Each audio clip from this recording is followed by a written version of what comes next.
Shalom. Good morning. Most High Christ bless.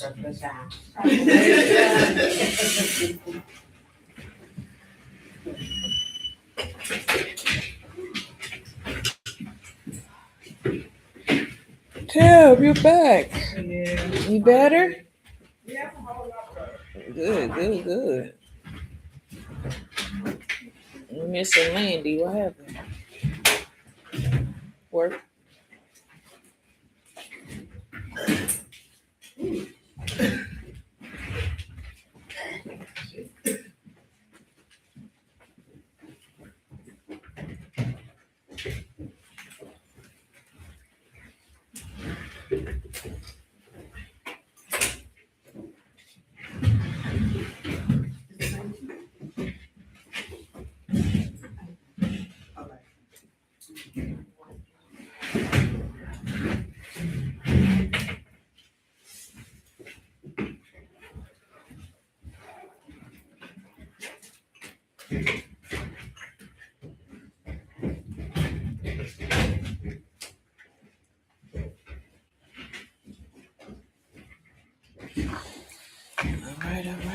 All right. We live.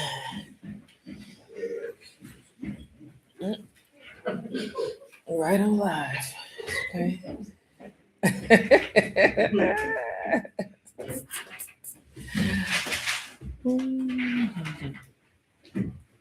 All right, y'all. Shalom. Most High Christ bless each and every last one of you. Happy Sabbath to you all. Glad to see everybody back. All praises. I know it's early. We get in, get ourselves together, and then we take that break and then get ready for the Sabbath service with the other Shamshwan. So, welcome back. It's been a long week for some. That's okay. We got the Sabbath. We can rest now. Let's learn. Let's see what the Lord has in store for us today. It's really amazing how that things shift from working and being busy all through the week, and then we get that rest, we get that break, and then we come to class, and the Most High begin to speak with us and talk with us and show us things that we need to work on and work out.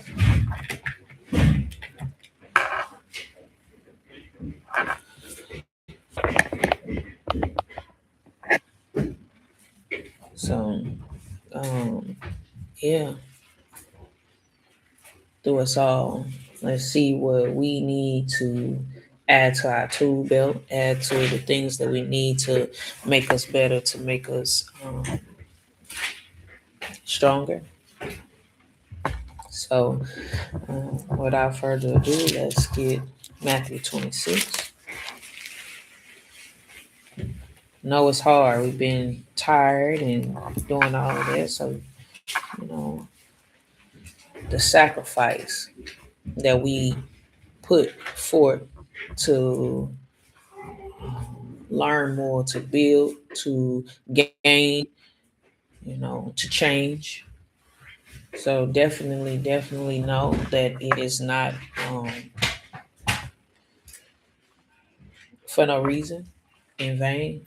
The Most High definitely is going to give us the things that we need to succeed. So Matthew 26, in verse 6, it says, "Now when Christ, who we call Yahushua, was in Bethany in the house of Simon the leper, there came unto him a woman having an alabaster box of very precious ointment and poured it on his head, as he said at meat.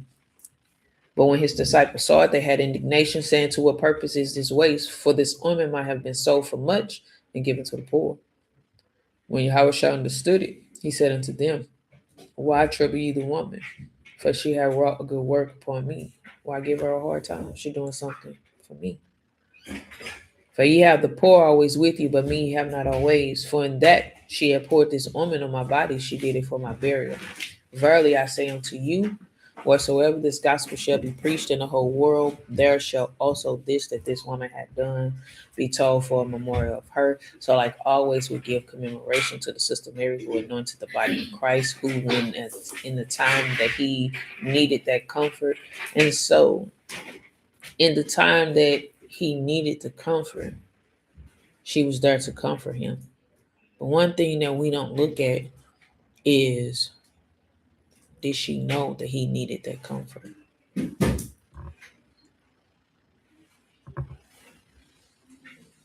He didn't wear it. No one knew that that was going to be that last. He was preparing himself for, he said, for ye have the poor always with you, but me ye have not always. She didn't know, but at the same time, she comforted him. She made sure that she gave him that comfort, helped him in those times. And so sometimes we know when each other is um, needing comfort, and sometimes we don't know when a person is needing comfort. And because we don't know when that person is needing comfort, what is there for us to do? We just walking about our day. We're just asking. We're just being a sister. We're just being a friend. And we're just saying, hey, what's going on? How are you? How you been?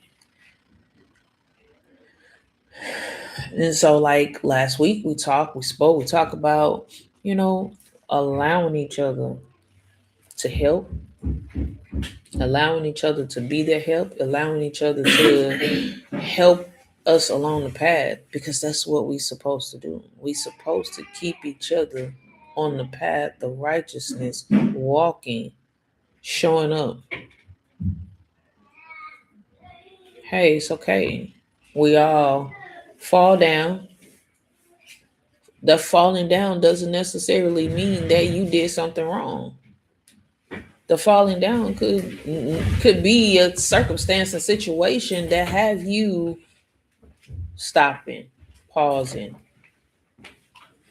feeling in your feelings. Can you turn that light the other way towards the wall? It kind of puts a glare in my eyes. I can't really see. Thank you. We could be just having a moment of a thought process in your mind. Sometimes, if we're not spiritually where we want to be, that's fine right there, Davida. Yeah, thank you. Sometimes when we're spiritually not where we want to be, um, financially where we not where we want to be, it makes us emotional. It makes us get in our thoughts. It makes us think. It makes us get in our head. Doesn't mean that you did something wrong, but that is a hurdle. That is a mountain in a way. So therefore, there are people that can help in that situation, in that circumstance. Sometimes it could take a person to just speak to you to help bring back what got you to that point, all the way up to that point, something that you have relied on, which is the spirit of the Most High. And sometimes it takes another person to come forth to say, you know what, don't forget. This is who helped you to this point. So now that you're at this point and now you're falling in your feelings and you feel like you should be in a different direction or further ahead, go back to where you came from. That is exhortation. That is a person helping us see that, oh, okay, you know what, you're right. Let me put my trust, not to say that you lost trust, but sometimes we get ahead of ourselves and we're like, you know what, we got the game, we're going with it. We got it. And so we begin to stride and can keep walking and we keep walking. And when somewhere along the line, we feel we doing it. We doing it. We put ourselves there. But it takes another person to tap us on the shoulder and say, hey, You didn't get here on your own. You got here with the Spirit of the Lord. This is where you need to go back to look. This doesn't necessarily that sometimes that don't mean you doing something wrong that have you out of your fitness. Just sometimes you just need to take a step back, set that cross down for a second, take a breather. You know how you run a track and you have to stop, put the knees over your head, on the back of your head, down on your knees, like, hold on, I need to take a breath. Sometimes things get like that. Things get hard and you need that breath. But that don't mean give up. That don't mean stop the fight. That don't mean, don't continue on and not take the help that you need. So, we make sure that we hear it. So now, when she was there to comfort the Christ and people, the they were speaking, you're like, listen, she did this to help me. Also, Mary Magdalene, she was crying. She did some righteous things, and in her walk, she realized that she did some things wrong. But the fact that she was given a second chance, another chance to get it right, she capitalized off of it. It made her feel some type of way. Same way with us. We go through life, we go through things each and every day. And I always say, if you woke up this morning, give all praises to the Most High through Yahweh Shai for allowing you to see another day, to work harder, and another opportunity and chance to get things right. If you messed up on yesterday, you got a chance. You got a chance and an opportunity to make it better. If you messed up the day before, you have another chance and another opportunity to get those things right. Trust and believe those things are going to come back up. Anything that we have not mastered at this point, don't get complacent to think that you have another chance. But you got another chance. Make sure you cross all your T's and dot all your I's and make sure you fix those things and don't leave anything undone, because you don't know when your number is going to be called and you definitely do not want to fall short. And so we give all praises to the Most High for allowing us to come and sit down this day and see what we need to do, how we need to be. So thank you, ladies, for coming and showing up. Make sure you share the class. Make sure you send out invites to those. That's a hand. No, okay. All right. So we're gonna start off and talk about these thoughts, our inner thoughts. You know, let's get First Timothy. What's in our mind? What we're thinking? Like, remember,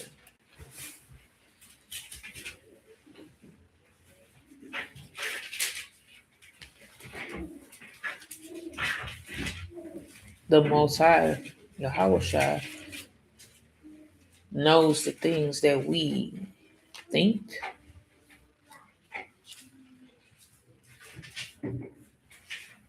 how we feel.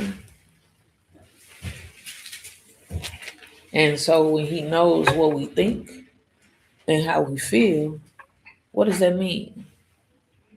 When things come about, the Lord is trying to show us to get rid of the things that we thought and the feelings that we had.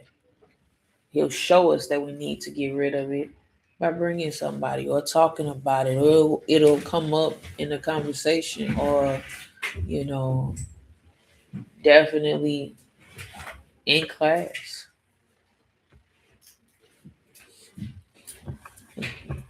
So we definitely want to make sure that we are in class, sending people, logging in, whatever the case may be.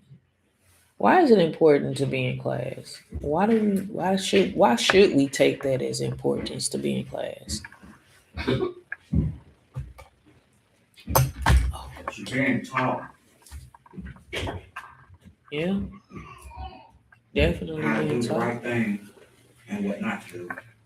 Okay. We could take notes, ask questions. Take notes, ask questions. You get the instruction on how to deal with whatever situation that you're dealing with. Get the instructions. Anybody else? That's right. It's for you. It's your help.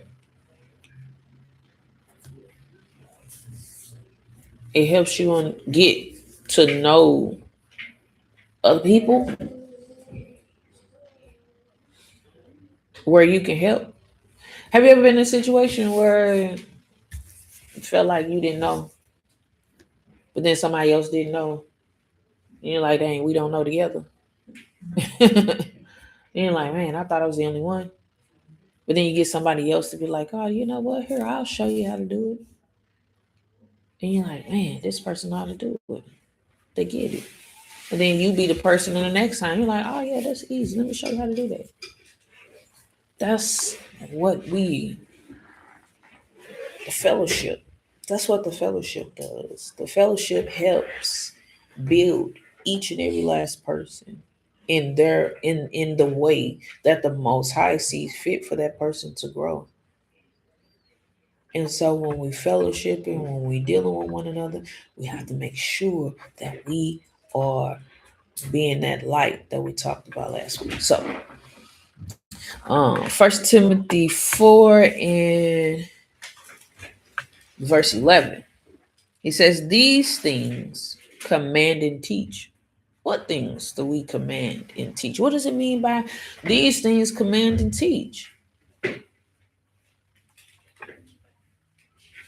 lot of times we get kind of,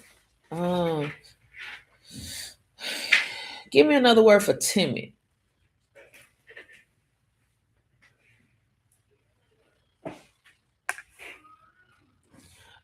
Can somebody check the YouTube live? Make sure that it's working. I just on there and share this way. It's working? Okay, cool. All right. Give me another word for timid.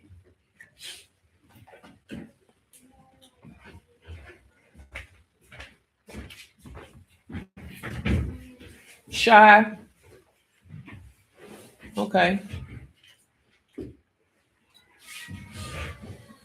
What else? Lack of confidence. That's a good one. That's a good one. Hold on that. Hold on to that. Put a pin in that. Lack of confidence. What else? Insecure. Not ready. Okay. Put a pin in not ready. So now, what did you say, Davida? Lack of confidence. Lack of confidence. Not ready. So, a lot of times it says these things command and teach. Sometimes we get to a point to where we feel like we can't. That means you lack confidence. What do you lack confidence in?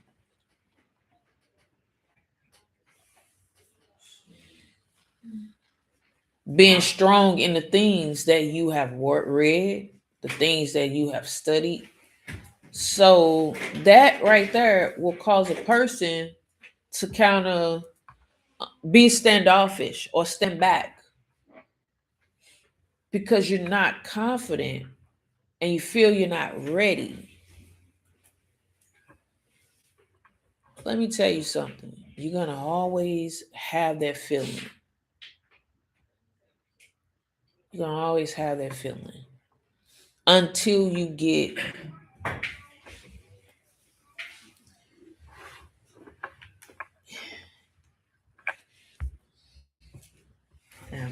I gotta go to the scriptures because now they start coming in my head. Just I don't think I can write them down fast enough. Um,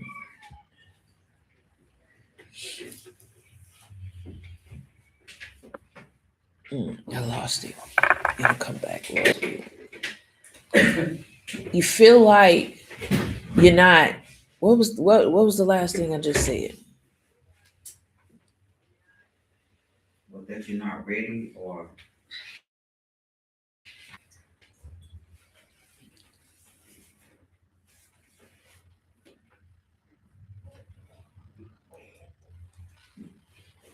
All right.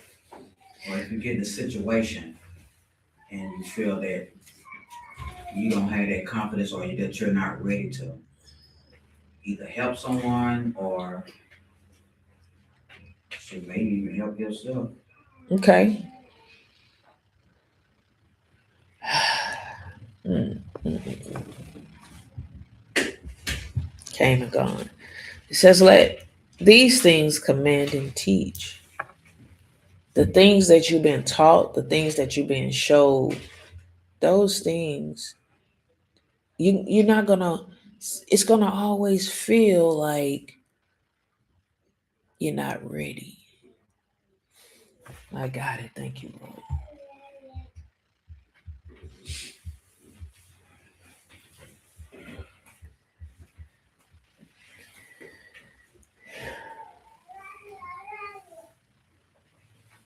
Hebrews 5. Hold this. Just me sitting here praying that you get it, if I cannot read your mind. I got it. Hebrews chapter 5.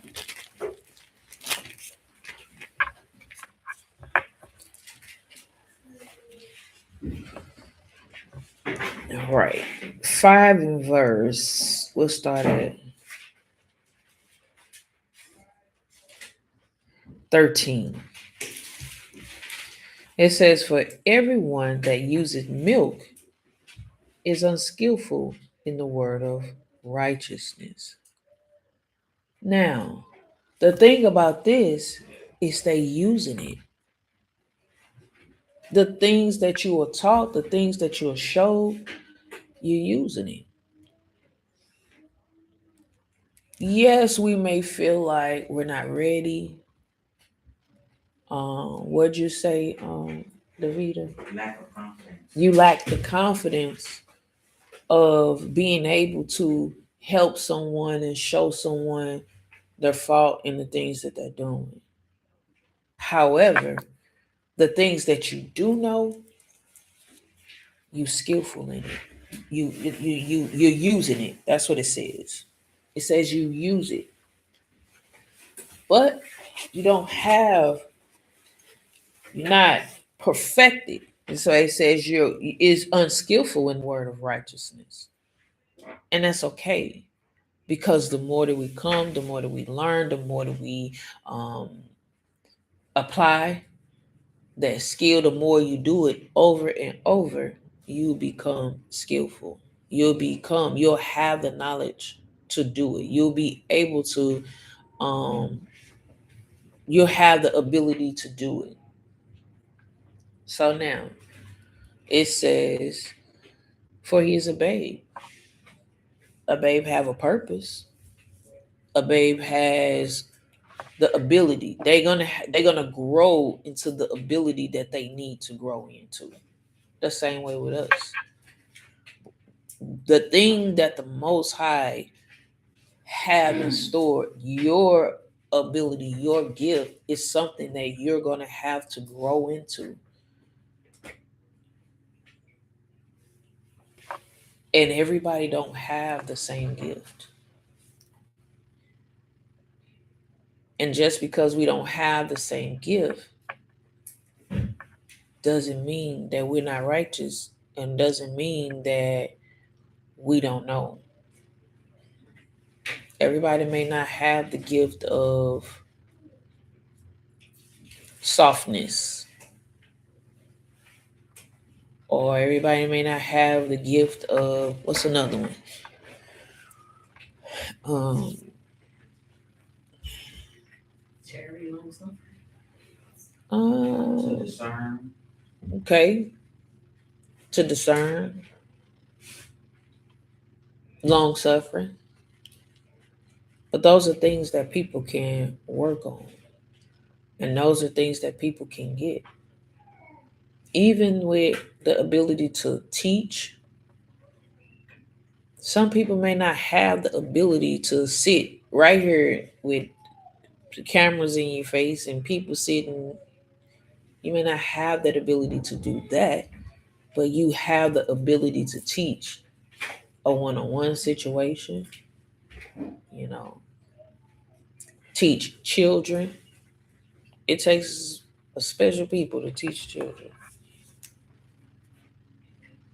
And I'm not meaning a special way. A lot of times people do not understand children to the magnitude that a child needs to be taught on, or the magnitude where a child needs to learn from. And so it takes it really takes a spirit to understand children. And so I'm trying to give everybody an understanding of what I'm trying to say, because everybody is not going to have the same gift at the same time.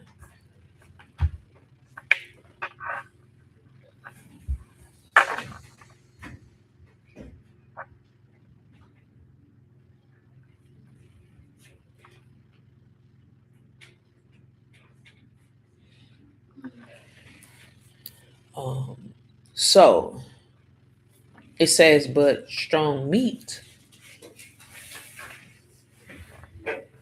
belonging to them that are full age. The ability to that the max capacity to be able to help someone in a magnitude, or even sit in front of, like I use, sit in front of all these cameras, that takes strong. It takes something bigger, something greater. But being a babe, no, you're not gonna be able to do that.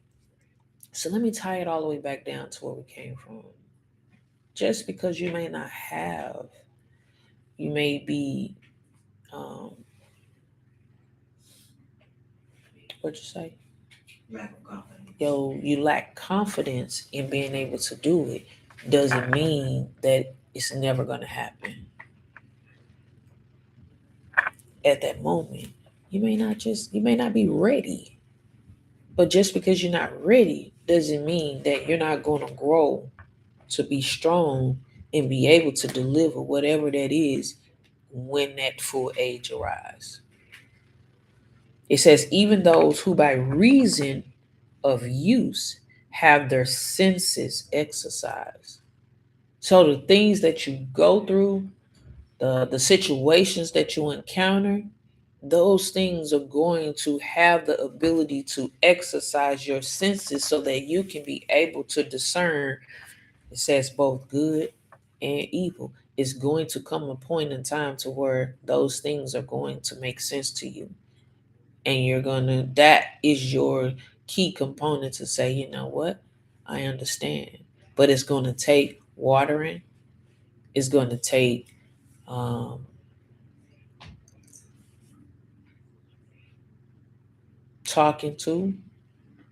Started off as being planted. Now you got to water it. Now you got to prune it. Watering, pruning.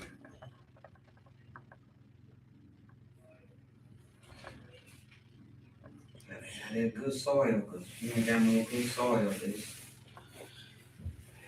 you gotta really do a lot to that. You gotta put a lot in that soil to make it start growing.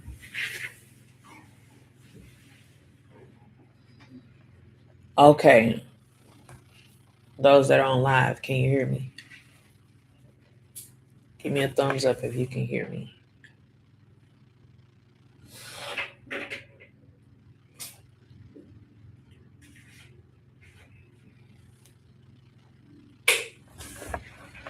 All right.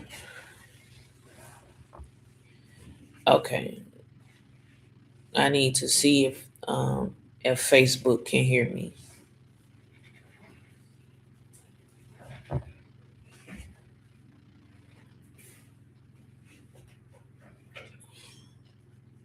All right. It's giving me a hard time on Facebook. It's freezing. Mm-hmm. Let me know if it's back on. Yes. Is it back on? Mm-hmm. Okay. I don't know what's going on. It's the internet. All right. So it says, but strong meat belongeth. I'm at Hebrews 5 and 14. But strong meat belongeth to them that are of full age, even those who by reason of use have their senses exercised to discern both good and evil. And so the more that we do things, the more that we read, the more that we study, the more that we apply ourselves in learning and apply the things that we learn, we add to the things that we already learned, and we try to connect the dots. We'll have our senses exercise. We'll be able to discern the good and evil. So, let's go back to 1 Timothy 4:11. It says, "These things command and teach, the things that you do know, the things that you are learning, the things that you are applying. Don't be afraid to teach those things or to show those things. Be confident in the things that you're learning, especially if you know that it's written in the word. You see it." So it says, "Command it and also teach it." Verse 12, "Let no man despise thy youth." What is that saying?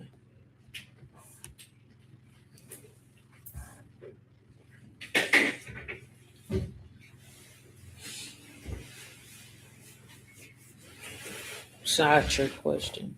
It says, "Let no man despise thy youth."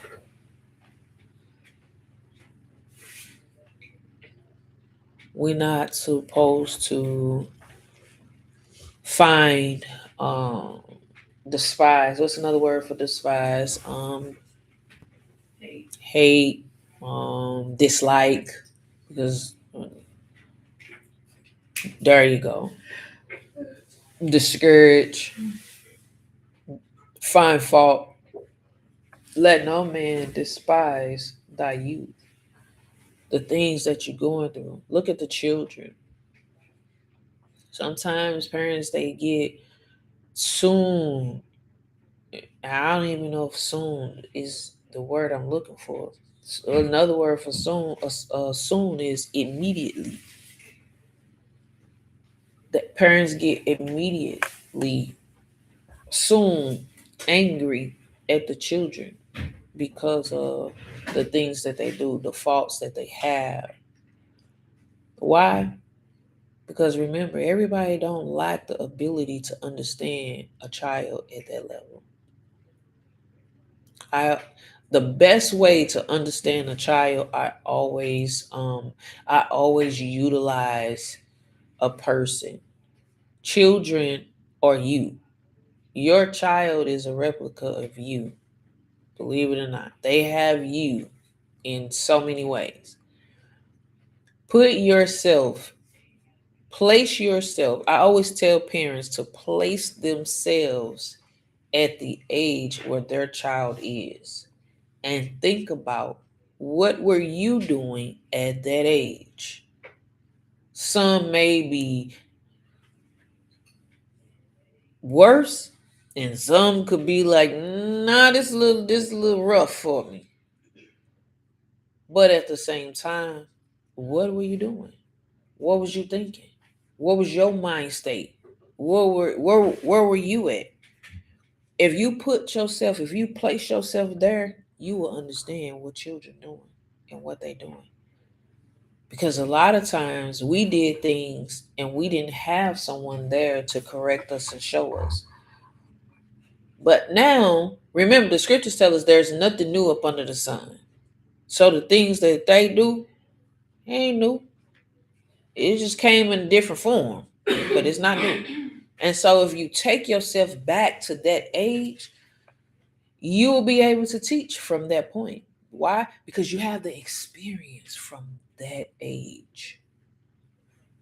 And with that experience that you have, now, it may be all, you know how you had the old notebooks and it had all those papers.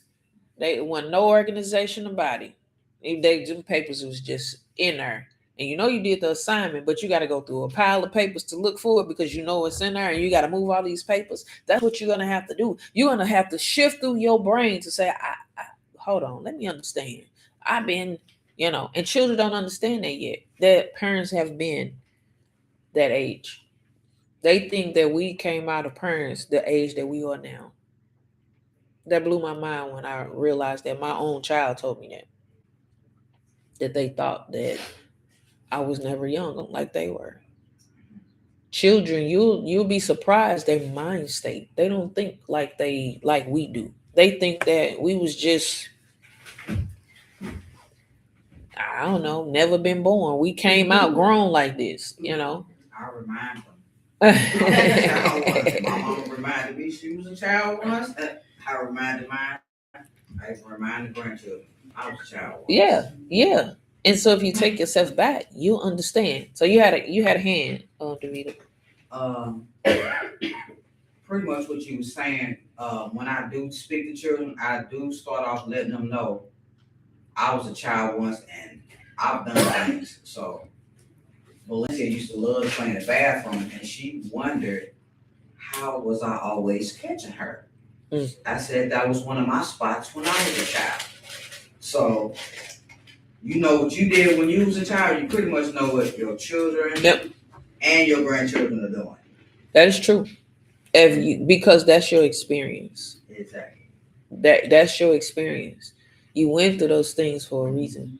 And so now you have to remember those things and not, you know, just forget it. Because a lot of times we just want to get rid of and just forget the things, the bad things that we went through as children because it got us in trouble. And so a lot of times we like, I don't never want to remember that. And so we put it off. But yeah, it got you in a lot of trouble, but it's a purpose, it's a reason. Now you have to dig those things back up so that you can help the youth and not let them crumble away and not let them, fall away to, a point to where they struggle as adults. Even though we may not have had that help that we have now. Sometimes we may wish, like, dang, I wish I'd have had this a couple years ago, a few years ago. We did. It just looked it looked a different way. And so now, if you think about it, and now you put those things with the scriptures, our parents didn't have the scriptures to show us. Some did and some didn't. But now we have them. Now you have the tool to help someone else, and that someone else just so happens to be your child. And not only that, you got the next generation, whether it's a niece or a nephew, you know, a close friend's child. Help the children, help you. So it says, let no man despise thy youth, meaning you while you're young in this situation, but be thou an example. So the things that you have learned, the things that we are learning, the things that we are going through, hold on to those things because we have now got to be an example. Your example is you have now rose above that part in your life where someone else has now entered into. And so if you find yourself with a person and then they're struggling with it in an area, right? And you're like, man, what am I gonna do about this? Like this person don't know what to do. They don't, you know, um, they ready to give up, they ready to throw it away. But you yourself know that you have that experience, but now you feel like you not ready or you not confident in what you're about to say, you have to send up prayers because the Most High allowed you to see it so that you can be the spokesperson to help that person because you do understand that situation, and because you understand it, utilize the little small milk that you do have, even if you have not perfected the situation, but still Amen. speak and help that person understand that it's not the end of the world, that things will get better, things does have the ability to change. How do you know that things has the ability to change? It changed for yourself. There you go. Because you changed. Things changed for you. Now, a lot of times we get to a point to where we feel like, well, I'm not where I want to be, or I'm not where I need to be. You are a work in progress. Everybody, think about yourself. Look in that mirror.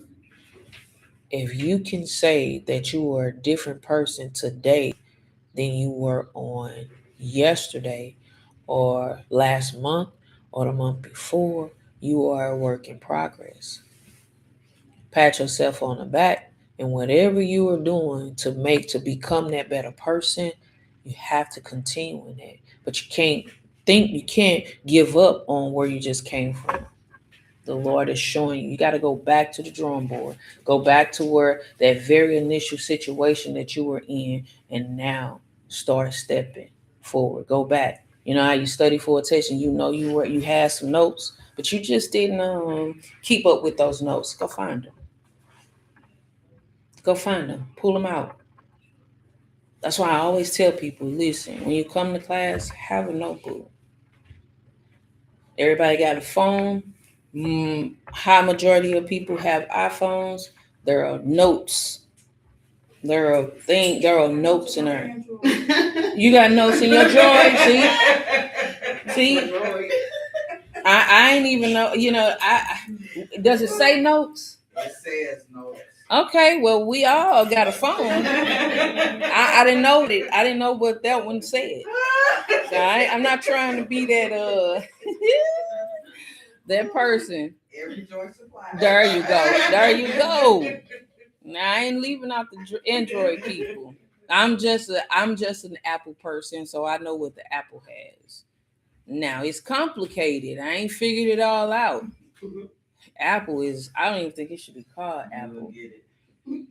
Apple is very intense. It's got stuff that on top of stuff. On top of stuff. So, but yeah, you got notes. Take those notes. Go back to it. Utilize the situation. Utilize it to its capacity. Because trust and believe, these classes, go back and look. I am a visual person, and I'm just speaking about me. Can I listen to the classes? I can. The classes put me into a mental space. They make me think even more. But until I open up the book and open up my notes,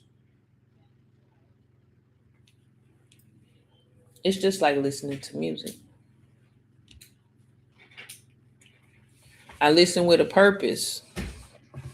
But when I sit down and I open up the book and I read with my own eyes, it puts me in a different spot. It puts me into a not a trance, and it's like a time zone. It's like it puts me at that moment there to see another dimension, to where I can see and I truly understand. It's like putting me in a virtual hands-on situation.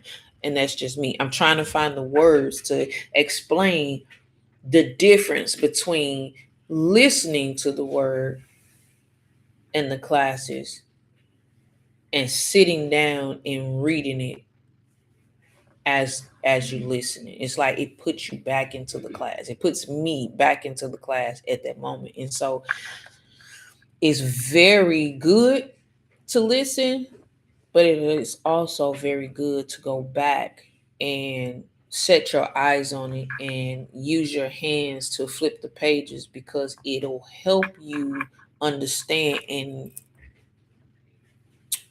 recognize your Bible. Let me say that. A lot of times people don't know how to flip to the book and flip to the pages. The more that you put your hands on the Bible, you're going to know exactly where to go. You're going to know where the books land. You may not know. I don't know all the books from Genesis to Revelations, meaning I don't know them in order to say them, but I know where they sit in the Bible. So if somebody say, well, go to this page, I can utilize my hands and really just flip right to the page because I know where it is because I look at it. And so get in the habit of doing that because that's going to help you. Even listening helps, and you got people that listen. They'll it helps them more to listen, and then it's okay. It's just a different stance, but get used to it. Why? So that you can be an example to someone else. That remember, we got so great a cloud of witnesses, right? Be watchful, be mindful. We have people looking at us, we have people watching us, but be thou an example of the believers. Show a person what they should do and how they should be in this through the things that you know. And don't be afraid to be that example because it's a reason that we should be an example. It says, but be thou an example of the believers in word, in the things that you say, the way in through your actions, in conversation, when you're talking to a person, when you believe what you're reading, what you're studying, you the way that you explain it to a person is going to hit different. And you're going to be like, dang, did I just say that? Yeah, you just said it. And also, you'll feel the spirit within you, confident. That's going to help build your confidence even more. It says in charity, in spirit. Charity is another way of just saying, charity is a behavior. It's a behavior. Can't close the door. Charity is your behavior, the way that you, um, deal with other people, the way that you respond to other people, the way that you interact with other people. That charity comes through that. It says in spirit, your spirit is going to be different. You're going to feel the shift within yourself to say, you know what, I feel different. You're going to find yourself, talking different, acting different, responding different, being different, but it's going to be a good way. In faith, in the things that you believe, be that example. Be the example of the spirit. We talked about walking in the spirit and what the spirit looked like and being the word, being Christ, utilizing the examples that Christ set for us. We talked about that last week or the week before. Utilizing that, being that example, showing a person what the word of the Lord looks like in actions and in purity. Nothing is going to be, out of pocket, out of sync.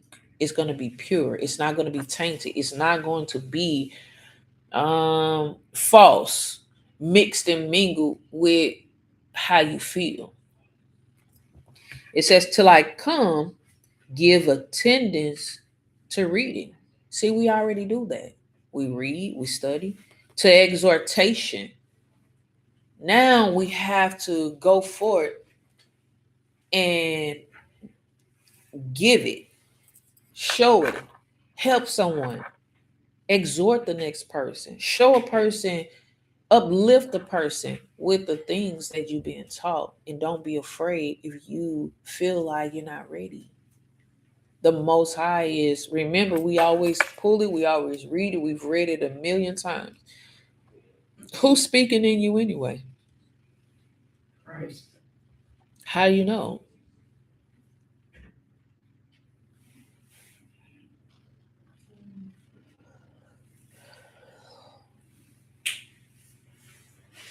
Because sometimes you're saying something or talking to someone and you can't even believe you said it yourself, but Okay, it just came to you. all right. That's good. That's true. But how else? Because the advice you give them, it actually helps them. You actually help them, but you also read it. and you also believe it. It's not the spirit. It's not you that speak, but who? Right. The spirit of the Father that speaketh in you. The things that you're going to speak is going to be things that you know exist because it's something that you read. It's something that you applied. And it's when you applied, it's something that worked for you. It all is in a sequential situation. What we have to do is not give up in it. So, till I come, give attendance to reading, to exhortation. Give that attendance to exhorting each other. Give that attendance in the doctrine, meaning come to class, helping, being there. It says give attendance. Verse 14, neglect not the gift that is in thee. What is that saying?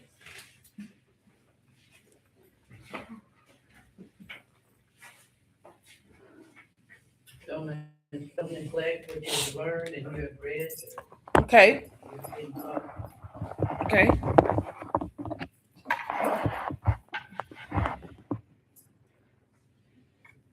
The gift that the Most High blessed you with, don't hold it back from others. There you go. So when you say the gift, what is the gift? Like it could be anything, like long suffering. The Most High might bless you with long suffering. You got to be an example to the next person how and why it's good to be long suffering. Absolutely. Absolutely. Show that gift. Help a person understand the reason why they need to be a certain way. Help that person understand why, they should apply the scriptures. Help that person understand why they need to take the route that they need to take to help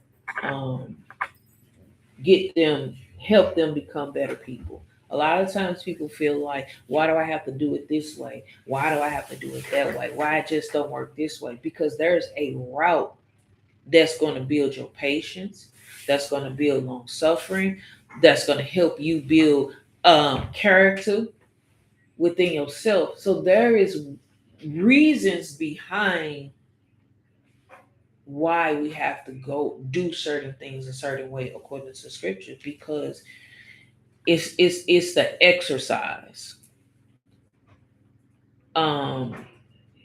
Things are learned through what? A lot of things that we learn through what? It's a word that I'm looking for. Patience. Okay.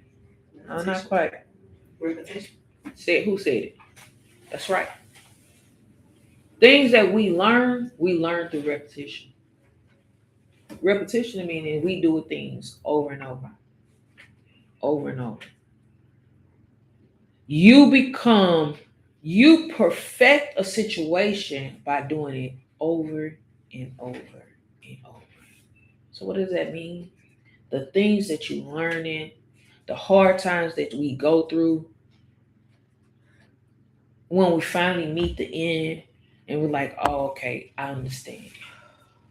I'm going through something right now. And then you, Davida, come along and you'll say, hey, do it like this. The scriptures tell me to do it like this. If you do it like this, then you'll be okay. And I'm like, okay, I understand it. Right? I get it.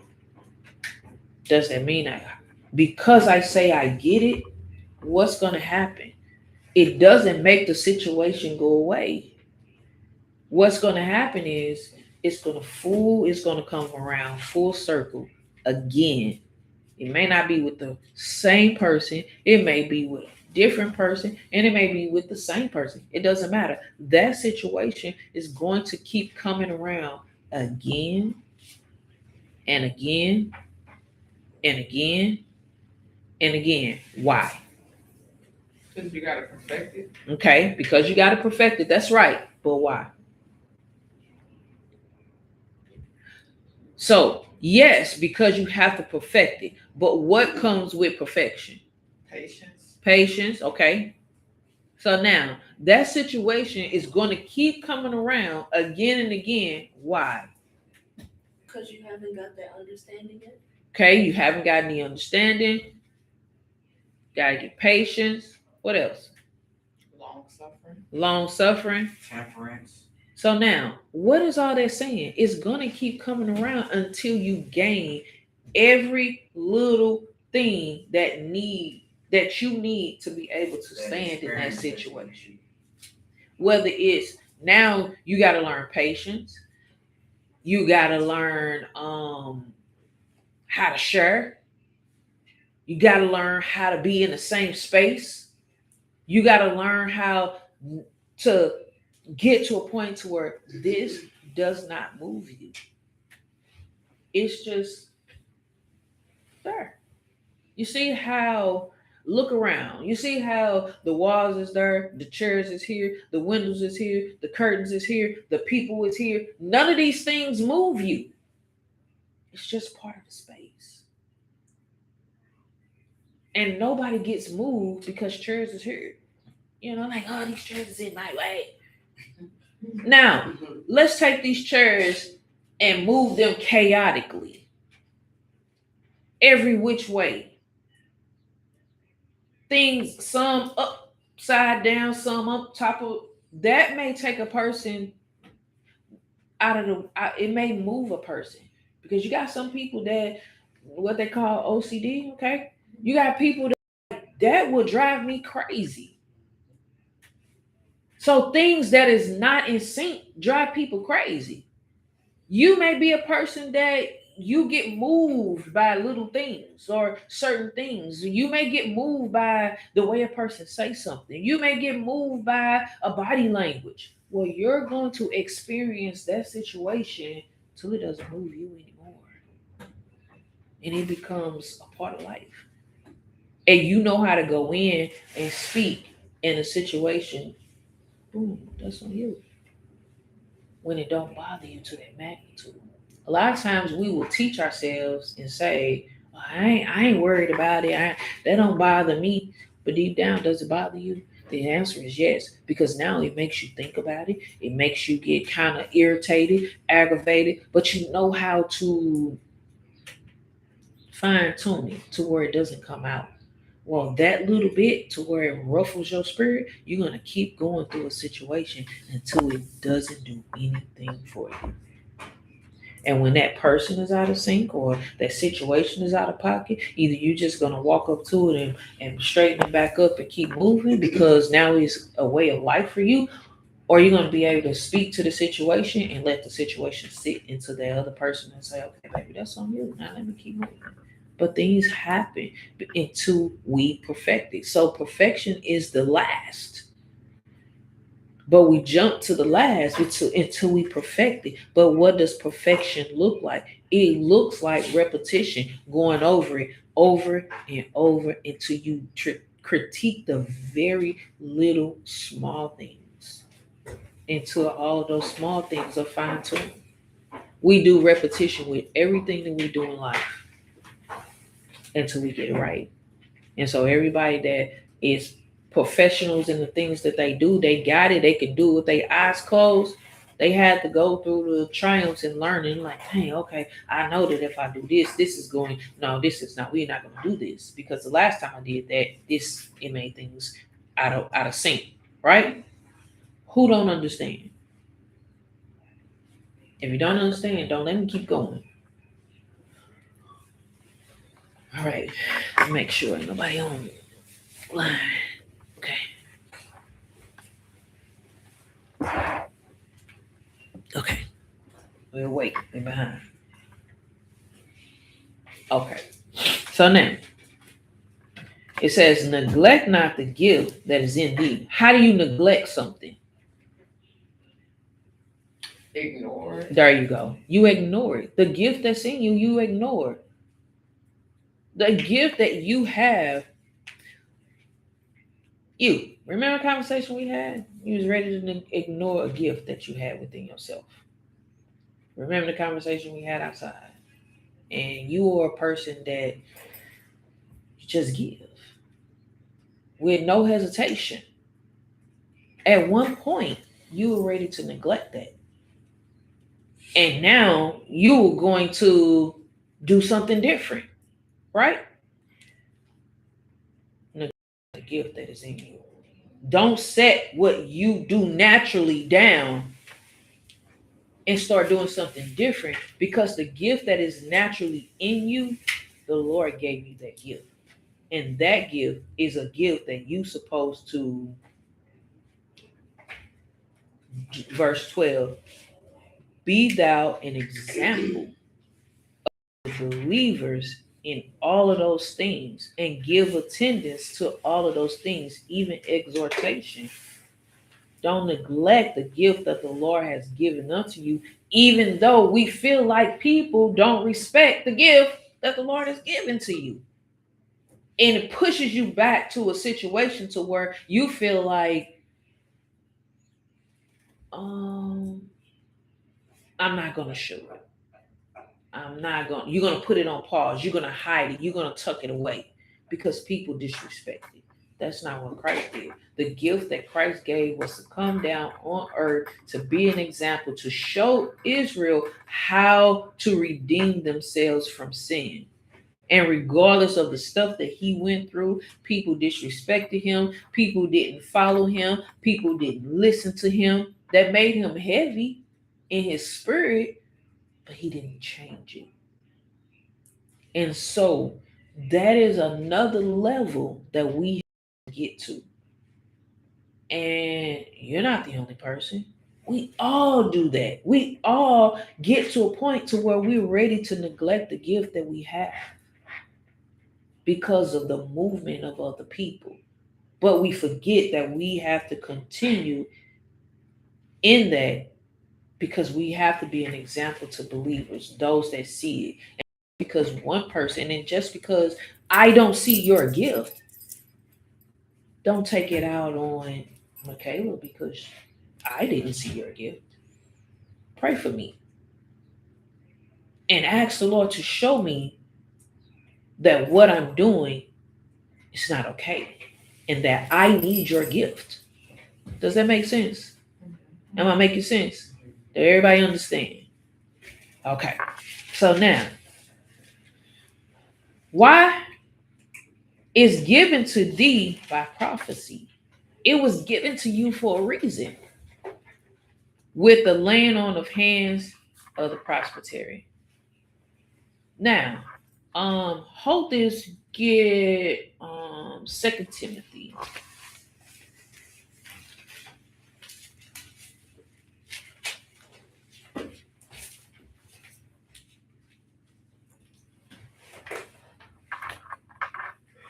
Second Timothy chapter 1 and verse 6. It says, wherefore I put thee in remembrance.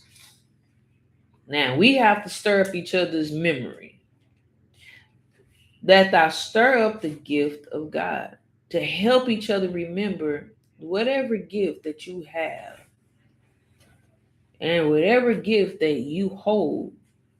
Don't take it out on everybody else because they don't understand, or don't take it out and get upset and not want to deal with the other person because they didn't understand a gift. A lot of times our gifts that the Lord give us, what do we take that as? I'm gonna give it to you. We mistake that as common sense. We're like, this is common sense. No, that is a gift that the Lord has given unto you, because everybody don't possess that gift.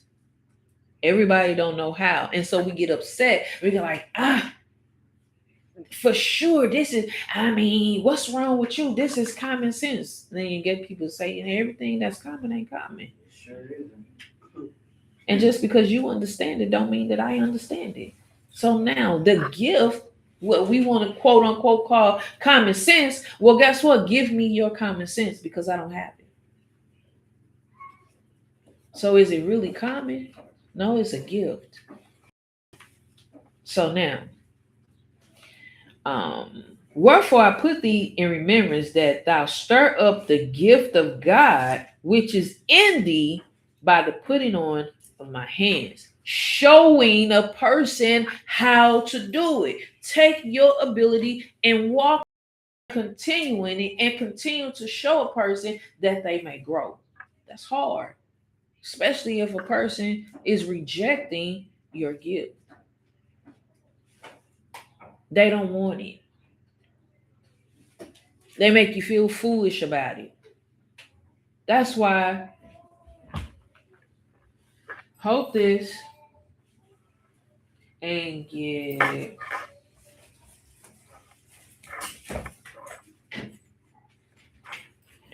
hold this and get 1 Corinthians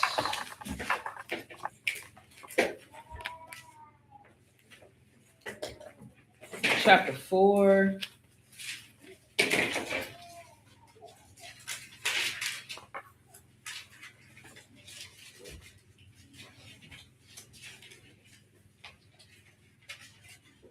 In verse 10, it says, "We are fools for Christ's sake." No one wants to become foolish for Christ's sake, but we have to become fools for Christ's sake. What does that mean? With what we just talked about, what does that mean to be fools for Christ's sake? Don't neglect the gift that you have, that was given to you. Okay. Because people don't appreciate it, so continue to give it. Okay. For we are fools for Christ's sake. Sometimes we may look weird to people that don't understand if we're moving as thus saith the Lord. So we may look foolish to them. There you go. But don't stop doing it. You look foolish to some people in the Some street. people take it as being foolish. We may feel foolish. We may feel like, why am I continuing to outpour when this person is not giving back? Keep moving. Keep doing it. Keep on pushing. There you go. For we are fools for Christ's sake. But ye are wise in Christ. What makes you wise in Christ? Keep the commandments. Okay. For why? That is right, because we keep the commandments. But why? If we become fools for Christ's sake, how can we be foolish and wise too? Because we foolish to the people that don't understand, but, continue to do the things that, thus said the Lord. That's the wisdom that, Absolutely. got. That's right. We foolish to the people, but we're wise to the Lord because we're doing the things that we supposed to do.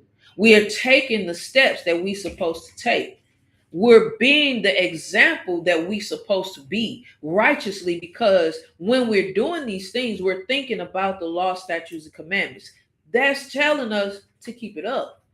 Don't let, because someone make you feel foolish, don't let that dim your light. You got to keep going. Because why? Because the things that you're doing is according to the scriptures. You're like, this is what the scriptures say. Why am I feeling so bad? Why do I feel bad? Why? This is what the scriptures tell us to do. This is the way we're supposed to be. It says we are weak, but ye are strong. So now this is talking to the people. He like, listen, we became foolish to the people. So the person may, like, if I utilize you and I, Tam and myself, Tam became foolish because I didn't take heed to it. I didn't. I don't think that what she's saying is true. But the things that she did, the overexerting of herself to help me understand, she felt foolish by doing it. But it made me wise. Why? Because she continued, even though she wanted to stop, she made me a wise person. It took me a long time to get what she was trying to say, but I got it. She continued to be an example. She continued to do the right thing. To her, she was being foolish because I wasn't accepting it. I was rejecting it. I didn't understand it. So she felt foolish. But after a while, because of her repetition and because she kept doing it, it made me wise. It made me understand. We are weak, but you're strong. She felt weak. Why would you feel weak with dealing with me? Because you wasn't understanding. Okay, because I wasn't understanding. Anybody else? After continue to pour into your cup and pour into your cup, then I empty mine, which make me weak. Okay, right. Pouring into it. She said She again, got drained. drained. She felt like she was doing it for no reason. She felt like, oh my goodness, this ain't gonna never end. But it made me strong because she continued to pour into me. She didn't give up. It made me a better person. So the gifts that we have to continue to pour into people, pour it into people, give it to people, be the example, even though it's feel like it's draining you, is making you, weak and you about to die. Keep doing it. Because in all actuality, the most I see it. It says you are honorable, but we are despised. Why would why would I be honorable in this situation? Between her and I. The example that we use with Tam. Why would it make me wise, honorable, and her disrespected, despised?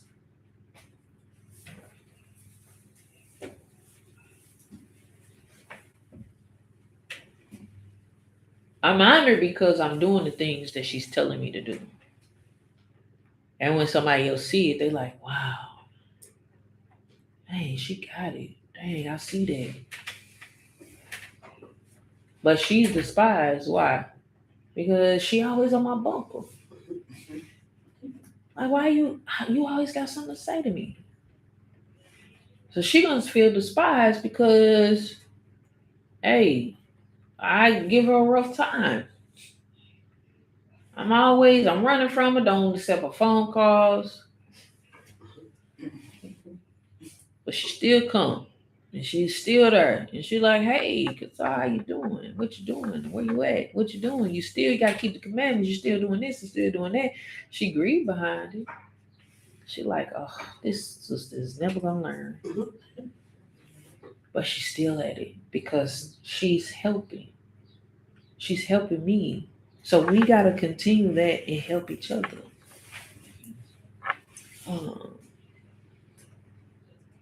Lose that. Go back to 1 Timothy. I'm sorry, 2 Timothy 1 and 6.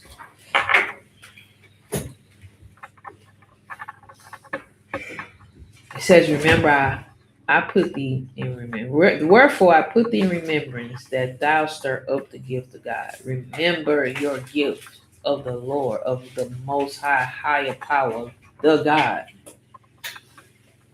which is in thee by putting on of hands. Verse 7. It says, for God hath not given us the spirit of fear. And so when we feel like we don't have the words to say, or we're not ready, or we don't have that, we're not on that level yet, you have to remember that there is a gift that the God has given unto you. And in order to see the gift that you have to continue to do what's right. It says, but of power. You have the ability, you have the authority to do it. It says, and of love. The things that you do the most, you love doing it. You don't do it without hesitation. And of a sound mind. You in your right state of mind of doing those things. Verse 8, be not thou therefore ashamed. And so the things and the walks that we have and the things that we have to teach to others Don't be ashamed of that. You have to show forth your path because there's somebody that is walking the same path that you have walked. You have to help them understand that path it turns into something else. The spirit, the strength that the Lord is going to give to you. Be not thou therefore ashamed of the testimony of our Lord. The things that you teach, that you're being taught, don't be ashamed to show forth that because it's going to help people see where you came from. Being ashamed to, speak about the truth, word the truth, be the truth, nor of me, his prisoner. And we're not supposed to be ashamed of the people that we fellowship with. But be thou partaker of the afflictions. Now, that's the part that we don't want to do.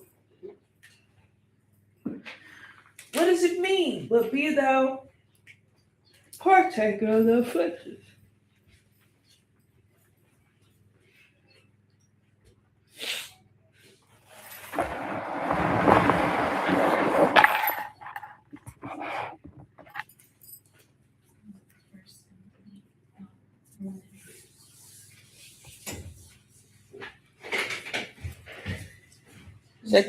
Second Timothy 1 and verse 8. It says, be not thou therefore ashamed of the testimony of our Lord, nor of me, his prisoner. Meaning, don't be ashamed to be a renewed person, that you're walking in the Spirit of the Lord, and of the person that you're learning from. But be thou partaker of the affliction of the gospel according. How do you be a partaker of the affliction?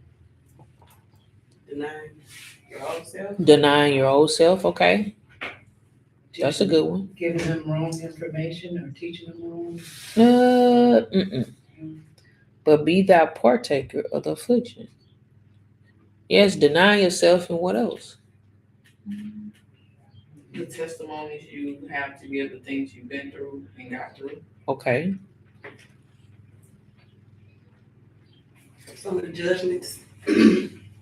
Okay, the judgments, the things that you encounter, the tests and trials that you go through.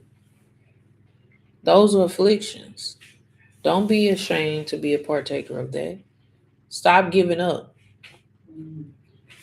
Stop throwing in the towel. Because that is you being a partaker. You fighting those things off is helping you to become a better person. It's helping you. It says partaker of the afflictions of the gospel.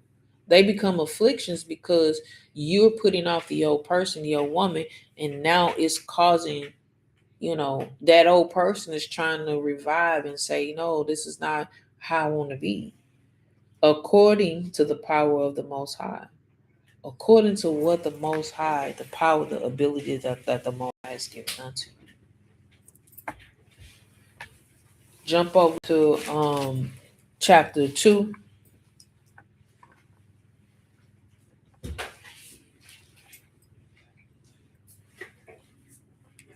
And verse 3.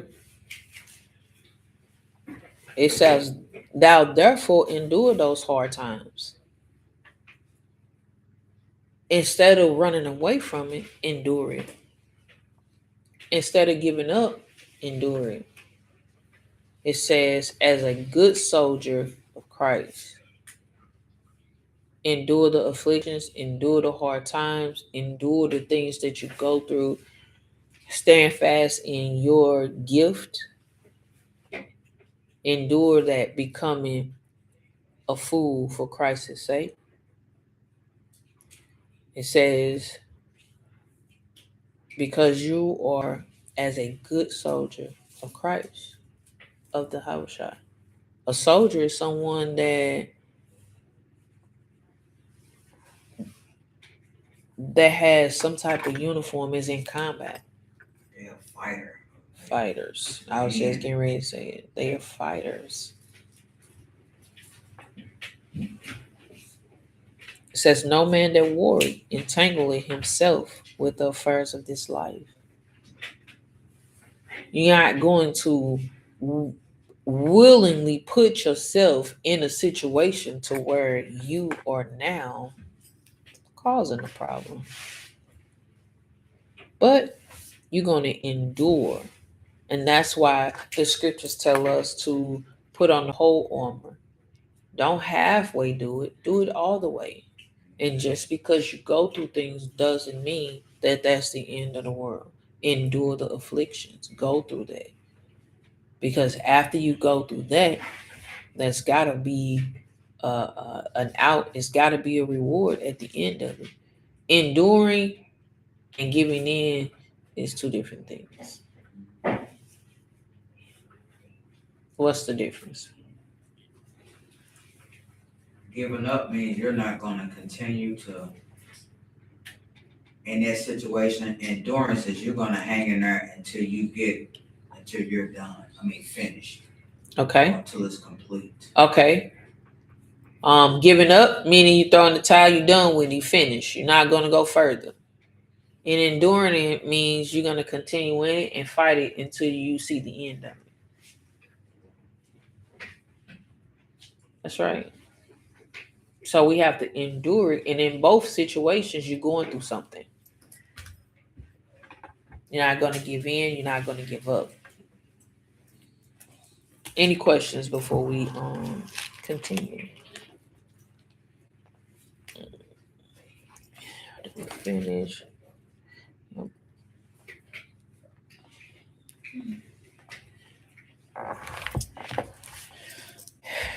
Romans 6.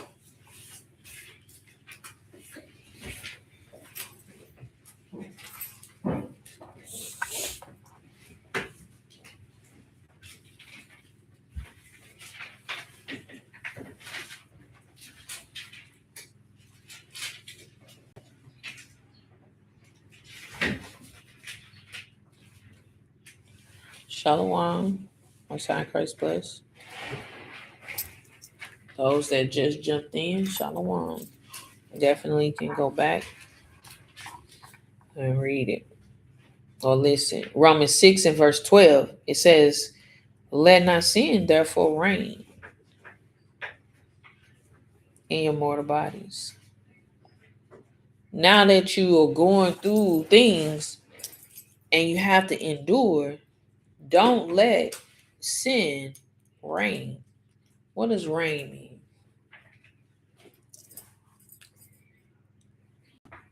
Take over. Say it again. Take over. Take over. That's a good one. Anybody else? Have recourse. What do you mean? Just run up in you and just do what you want to do. Okay, have free course. Just go in you and do what it want to do. Guiding you. Guiding you. Anybody else?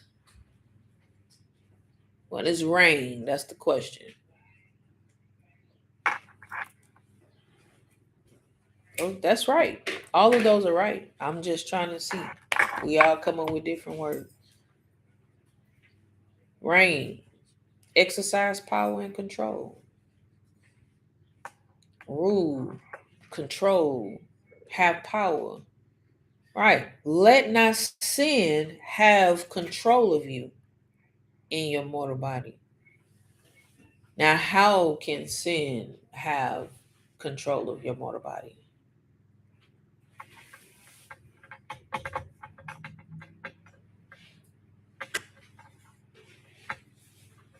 You said how? Mm-hmm. Giving place, giving communication. Okay. Giving place. You're letting it take over, you're allowing it. Okay. Give me some examples. Let not sin therefore reign in your mortal body. You're not fighting this fight. Okay. When someone else see it on you and correct it, and you feel like that you don't take heed to the counsel of the word, and so you rejecting pretty much the Most High word, and That's what's saying. Okay. She said that when someone corrects you and you don't take heed to it, and someone is trying to show you and you don't take heed to it, and you just let it continue on. Okay. Anybody else? Because I don't know if they heard you. We are at Romans 6 and 12. It says, let not sin therefore reign in your mortal body. Entertaining thoughts instead of casting them down. Okay. Okay. What do you mean entertaining? You hitting that blunt. You don't supposed to be talking to somebody online. Oh, no. I was, but you're okay. Okay. They're around you smoking and you know you don't supposed to be smoking. Well, let me go ahead and hit it anyway. You don't. Okay. She said somebody around you smoking and you know you ain't supposed to, and they convince you and you do it anyway. And that was something that you battle with or even curious. It says again, let not sin therefore reign in your mortal bodies. And my question was, how do we let sin reign in our mortal bodies? Being angry and thinking I should tell them off, or the more I entertain it, the more likely I'll do it. Okay. Okay. We letting it rain because that's what we like. You letting it rain because that's what you like. Okay. Covering it up. Not, what'd you say first? Not listening to the counsel. All right, yeah. Okay. All right. So we're not supposed to let it stay. Um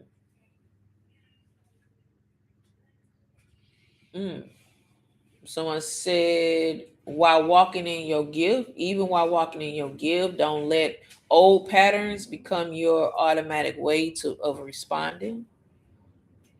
Okay. It says that ye should obey it in the luster of. Now, how do you obey it in the luster of?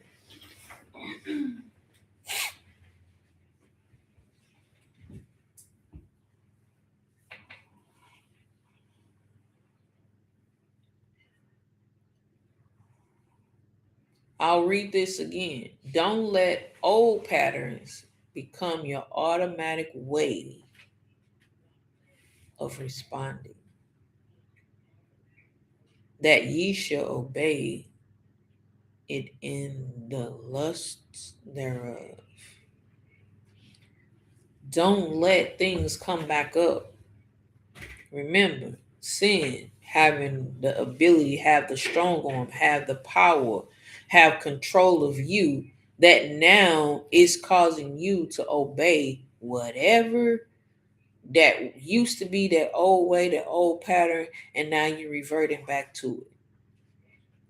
We're not supposed to let it have that dominion over us to where now we can't fight it off and we can't go through it, we can't struggle through it.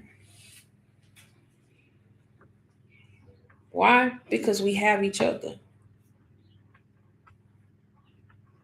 We have each other. Verse 13, it says, neither yield ye your members as instruments of unrighteousness unto sin. Don't let your body have control over you to where now you making excuses for the way that you behaving or the things that you doing. And now you figure, you're right. We go back and examine yourself. But yield yourselves unto God. Meaning, what does yield mean? Stop, okay? Yield means to come to a halt. Yep. Start to slow down.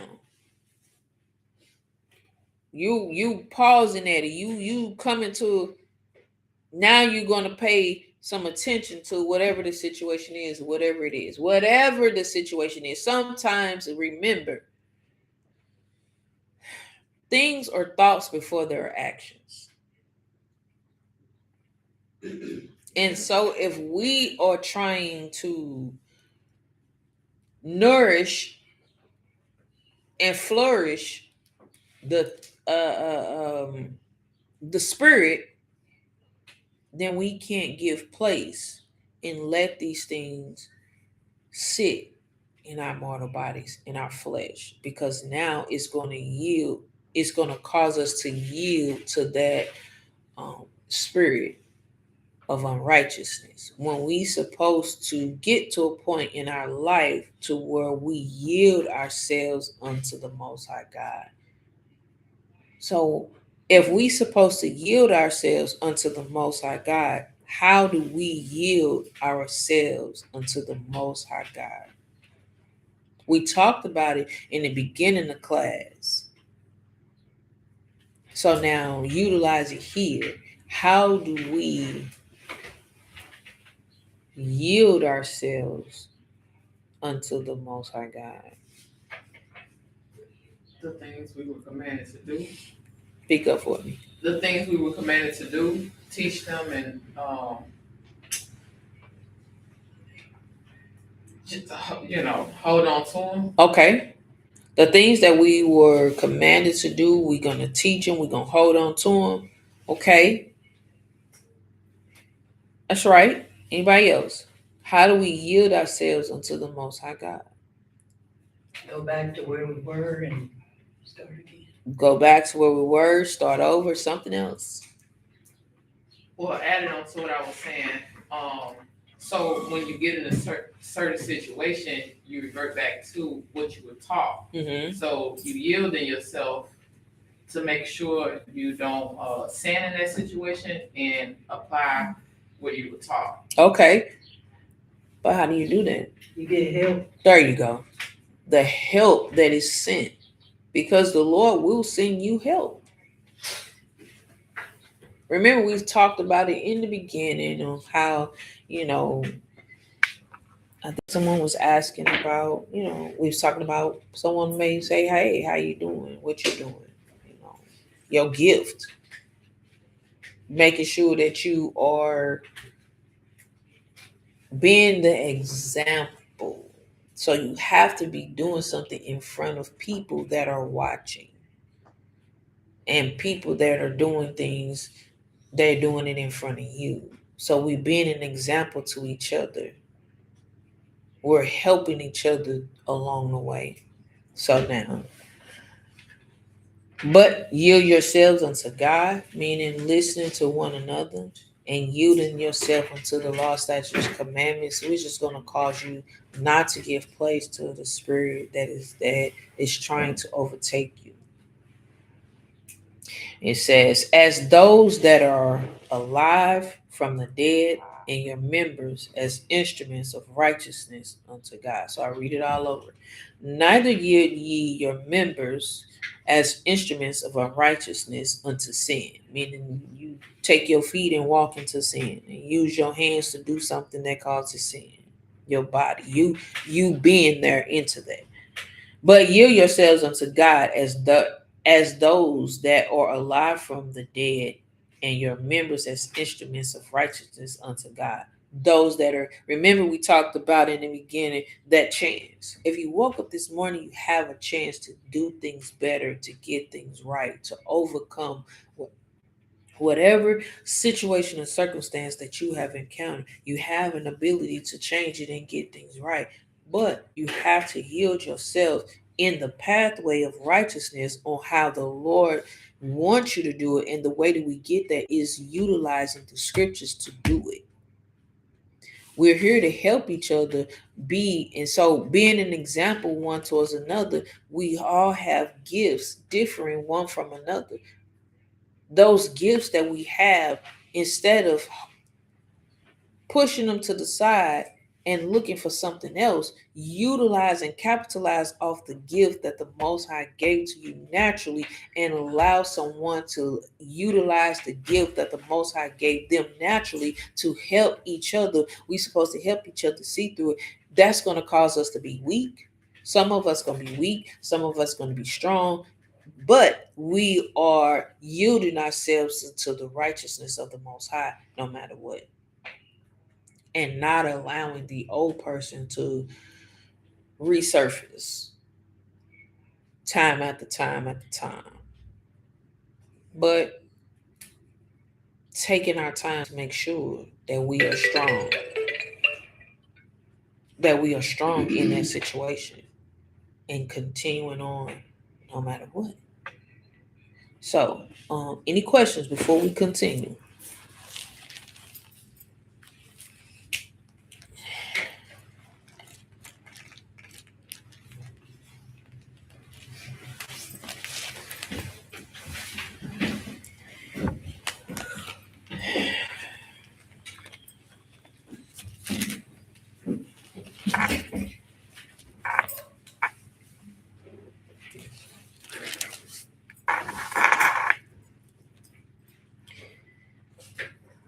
Now, sin looks different in different aspects. Proverbs 24.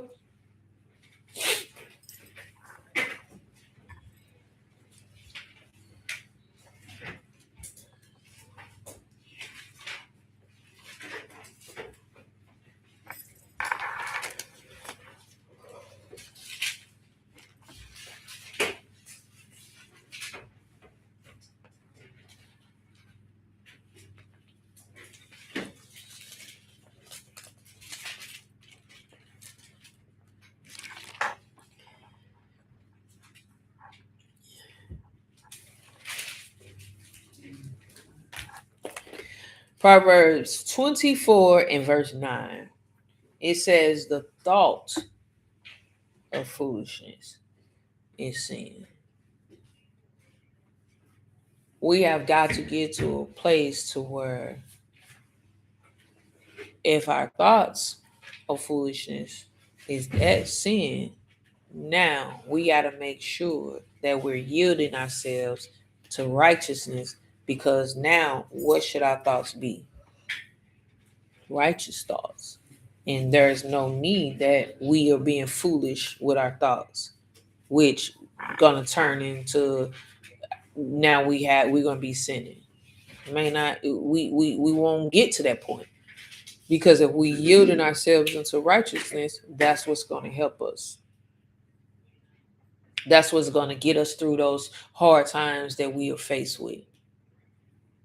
It says the thought of foolishness is sin, but by the way, and the scorner is an abomination to men. A scorner is a person who don't know what a scorner is. I think we all should know, right? Okay, you don't. A scorner, help her out, Q.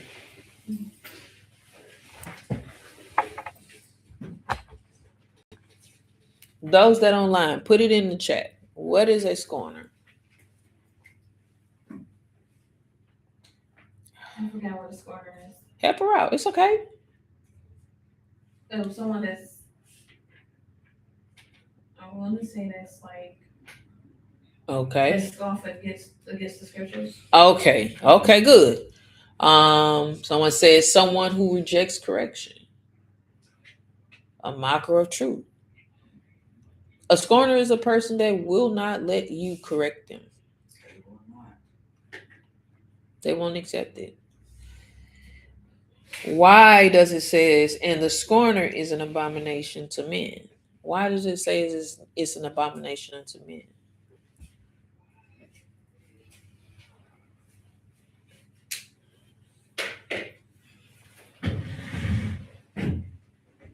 Let's think about yourself. We just had the conversation. Let's go back to the conversation. You do get this, I guess if they're scorning, you get this disgusted with that person Okay. because they're downplaying what you're telling them the truth. Okay. So she said that you get disgusted with the person because they downplaying. Remember what we just the conversation. Remember what we just talked about. What would make you weak? Q.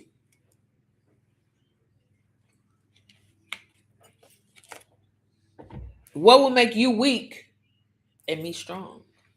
You pouring out yourself to that person, but There- you're making them stronger. There you go. You pouring yourself out. You're trying to help them be strong. You're pouring your gift. You're giving, you're showing. Someone says having that attitude pushes people away, it pushes your help away. Okay. That's right. You're pouring out. But because you're rejecting it and you don't listen, that person is like, you become an abomination because you become a person that has now the report and you're known for not listening. And a person, you hurt yourself by doing that. A person is trying to pour into you. They're trying to give you the gift that they have. And that gift is the ability to overcome the situation that you're dealing with, but you're rejecting it. The Lord, here in Proverbs, it says, and the scorner who will not be reproved, a person that will not take correction, is an abomination to men. You're like, dang, this person don't listen. I have a question. Go ahead. Could they be an abomination because it looked like stuff they doing they getting away with since judgment isn't executed right away, that they set bad examples and Speak up for me. Could it be could it be that they are an abomination because they're setting bad examples and people think that they're getting away with what they're doing because judgment isn't executed right away? Absolutely. Absolutely. They think that it is like they're never gonna understand and they're never gonna get it. When they'll get it. We just have to have patience with that situation. That's why it says it's an abomination to men. Because the examples that you setting, you set that example, you set that tone, and now just look at the domino effect that you can cause to the next person that's watching. Remember, in the beginning of this, it says the things that we do, we have to do it as an example. So if you are a person that you don't take correction, you just show me not, oh, this is how you don't take correction. Or you just show Michaela, oh, you don't have to take correction. You could just do it this way. That becomes an abomination, and the Most High doesn't like it. When we don't listen, we're supposed to listen one towards another. So, any more questions? 2 Corinthians.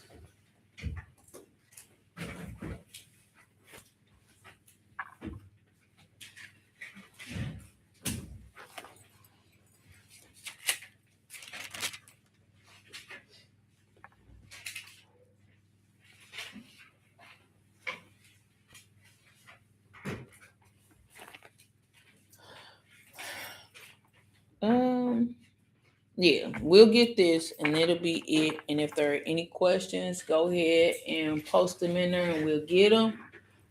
With that, so we'll take this last one, 2 Corinthians 11.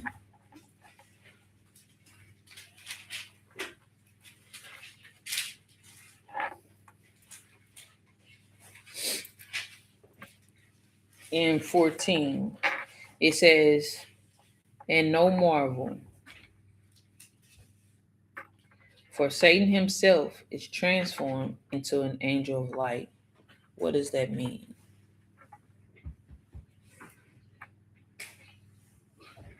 He can appear righteous.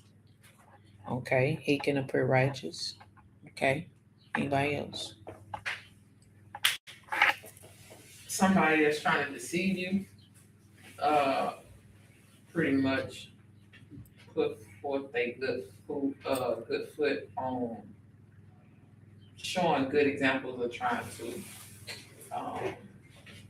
Okay. yeah. She said a person that is showing forth a good foot, they'll put on righteousness, To deceive you. but to deceive you. It says, and no marvel, for Satan himself is transformed into an angel of light. Something or someone that appears to be good, but truly is sent to destroy, to deceive you. Okay. Okay, that's good.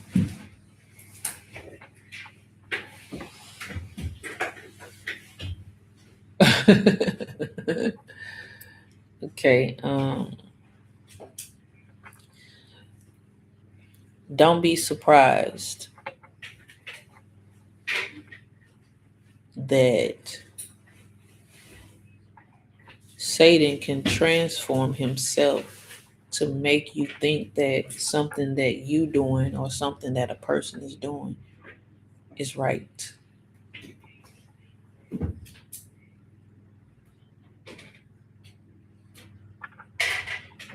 Girl, you good, you sure? Mhm. So, And you doubt yourself. You know what the scriptures say. right. First Timothy, hold on one second. No, stay where you at. We started off with saying that the things that we teach, the things that we learn, we teach those to each other.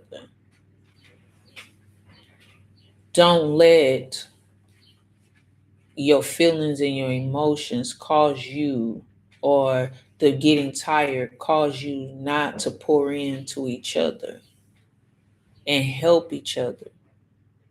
And when we're going through things, don't let you being tired and the things that you're going through take away the purpose of what you are here for. Stand on the commandments and the scriptures, um, the things that the Lord has taught you, the things that the Lord has showed you, the things that the Lord has put you through. All of those things are examples to help somebody else. And don't think that the things that you're going through is unnecessary, to where now it cause and you get caught up in your feelings and in your emotions, and it causes you to go astray from what is right, because Satan does have the ability to come in and make you think that what you're doing is right. And if we supposed to be on the path, my sisters, if you see and someone is helping you, they're exhausting themselves, accept it. Because the Lord is trying to show you to bring forth your gift in this walk and not give up. And you don't give up, because Satan, the same way Satan can enter into someone else, Satan can enter into your thought process too and make you think that what you're doing is right. So I hope that helped, Ina. It's like trying to remember everything that was said. You got to stay on the path. You got to stay focused. You got to push forward. We got to be there to help each other see the path through. Don't just let your gift just go. Don't be afraid. Don't think that you don't know enough to help somebody. A simple scripture can help a person go a long way. But at the same time, you're pouring into them. Don't let that change because you think that what you're doing and the gift that was given to you is only common sense. No, it's a gift and everybody don't have it. So help each other, pour into each other, teach each other. Don't be afraid because you don't think, because you feel like you don't know as much as your teachers know. Remember, your teachers went from not knowing the same way you are and applying the scriptures, and now they where they are.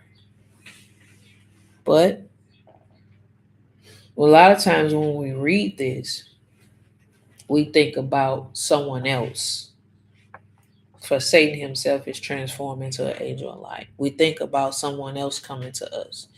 But guess what? He can get into us as well.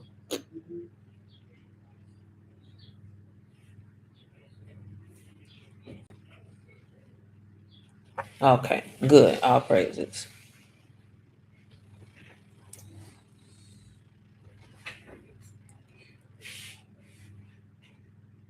Yeah, we get afraid. We not to get afraid. Embrace this. We gonna go through things, ladies.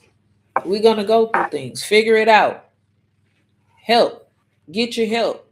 Let your help you. Figure it out. Because you gotta continue on the path. So, any more questions?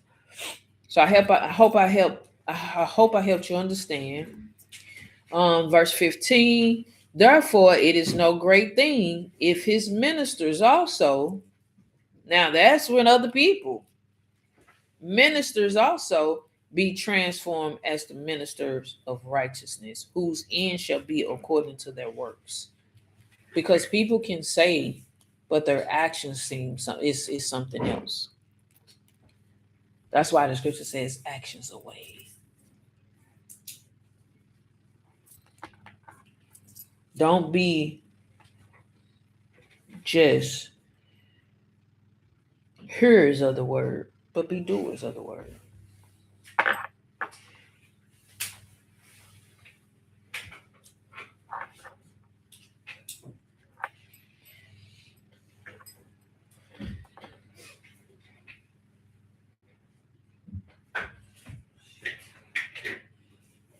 So, any more questions? Any more? So, we are at it. It is now 12:15. So, all praises to the Most High through Yahweh Shai for allowing you ladies to come out. Some that were late, it's okay. You have the ability to go back. You can go back on YouTube and look at it. You have about 30 days to go back on Facebook, download it, listen to it. If you have any questions afterwards, you definitely can reach out to me and I'll get to them. So all praises. If you know somebody that wasn't in the class today, it's okay. Send them to class, send them the invite. But make sure you ladies come back with the Sabbath service at the Elder Sham Shawan, 3:30 Central Time. All praises to you all. I hope that someone learned something. I hope that it helps spark a thought process, if not all, at least one. And know, ladies, that we all we got. We here for one another. So give all praises to the Most High. Make sure you're studying. Make sure you go back. Make sure you're taking notes so that you can have something concrete to help you when those times get hard. With that, if there aren't any more questions, we'll say shalom.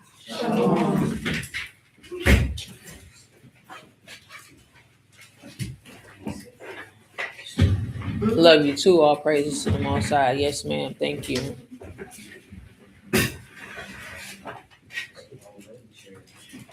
Absolutely. Shalom.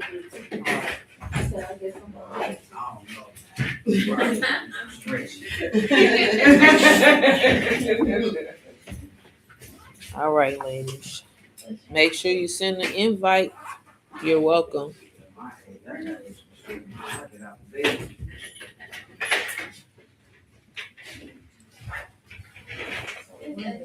You're welcome. Shalom tonight. I see some new faces and new people. I'm glad you came. Welcome. You definitely come back next Saturday, same time, 10:30 Central Time, right here on these platforms, YouTube and Facebook. With that, Shalom, Taylor. I hope you feel better.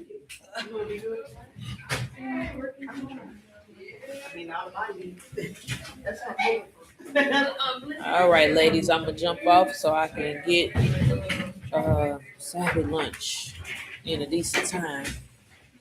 Love you all. Shalom. You gotta mess down there, look, your gray coat is an SI